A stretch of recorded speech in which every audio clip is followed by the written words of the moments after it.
caught it. Hey guys. So back in the that was not necessary. I'm trying to make homemade bubbles. That's not how you make them. Back on topic.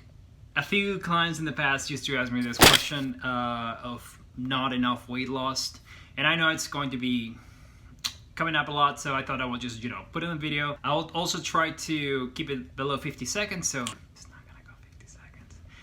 Anyhow, there's a few reasons why you may not be losing weight either as much as you think you can or as much as you think you should. Now, the first reason is going to be, number one, fat loss is not going to be as visible as you think it is.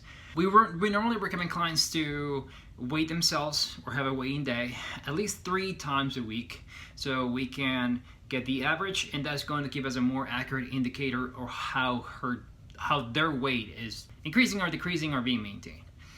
If you're going to take in consideration what you did, whatever happened on the weigh-in on Monday, and then you gain weight on the Tuesday, but then you drop a lot on Thursday, it's not like you just gained and lost fat.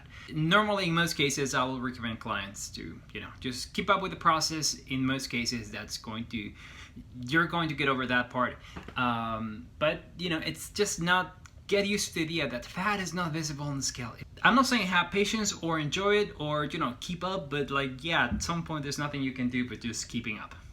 Number 2 is going to be tracking food inaccurately. So I understand that. I've been there. When it comes down to a caloric deficit or a nutrition plan, normally we're required to measure our foods using a scale or a cup or a measuring cup or something that will give us an accurate standard. When we eyeball it, I get it. We're trying to save time, or we're just not really that interested in getting the scale. It's going to either under or overestimate whatever we think we're doing. So yeah, just get one on Amazon. It's like $7. It's not that much. But I bought mine back in 2012. It's like the battery's still running. You'll be surprised. Anyways, that's number 2. Number 3 is going to be compliance. So I used to have this client that told me that she will always drink every weekend because she had to get together with friends, and she considered part of, like a healthy routine to catch up and things like that. And that's fine, but here's the thing, the drinking part is not going to, or the caloric surplus part is not going to really help. And down the road, she complained that she was not losing weight. And I suggested maybe you want to cut that a little bit or just not do it. It's going, the cut is not going to be forever. You're going to just do it up until this point. You're going to get back to it at some point. And she was like, no deal, bro. That's not going to happen. So in the end, we didn't get anywhere.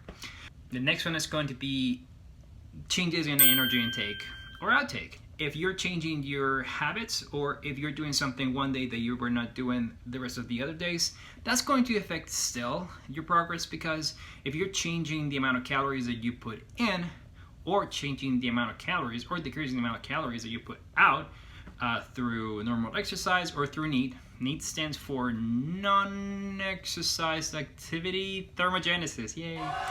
And that's pretty much the energy that we spend walking, vacuuming, cleaning, all that stuff. That's still the energy that we spend, we put out. It sounds silly, but if you're eating more food during a diet, during a cut process, yeah, that's going to also affect it as much as if you were not spending the calories that you normally would spend. This is all regarding your own baseline. So increasing or decreasing it, energy expenditure is going to be a thing. And the last one is going to be medication. So if you're starting a new medication, or your medication makes some routines behave differently or have different effects, there's medication that will lower your heart rate or will just modify however you perform exercise in a certain way. So if you have a trainer, if you're new training, just make sure that you tell that to your personal trainer or to whoever you're working with, because if they have the experience, they will tell you how to modify it or what to expect. That's just going to be a thing. That is all for today. I know it's going to be more than 50 seconds, so I'm really sorry about that. Again, these are only a few reasons, a handful of reasons why your weight may be stalling. Just make sure you don't have to like this. I tell this to everyone. You don't have to like the process. You don't have to be in love. You don't have to be inspired. You don't have to be motivated. But time is still going to pass. So would you rather spend it working bit by bit on it, or thinking that you're not inspired enough or motivated enough, that's going to wear off in the first 20 minutes of your workout. So I'd rather you just, you know, like keep consistency and change a few of your habits, and eventually you'll get where you have to be. So congrats on whatever part of your process you are. Either if you're just thinking, maybe I should do this or do that with a personal trainer or a nutritionist, or just address some of my habits. Or if you're about to compete for, I don't know, a powerlifting competition. Regardless, thinking of your health is something that I think everybody should consider a big part. So I hope that was helpful. And again, if you have questions, you can just, you know, ask me, you can let me know, and I'll always be there to answer whatever questions you have, okay? Well, thanks again, and I'll see you guys soon.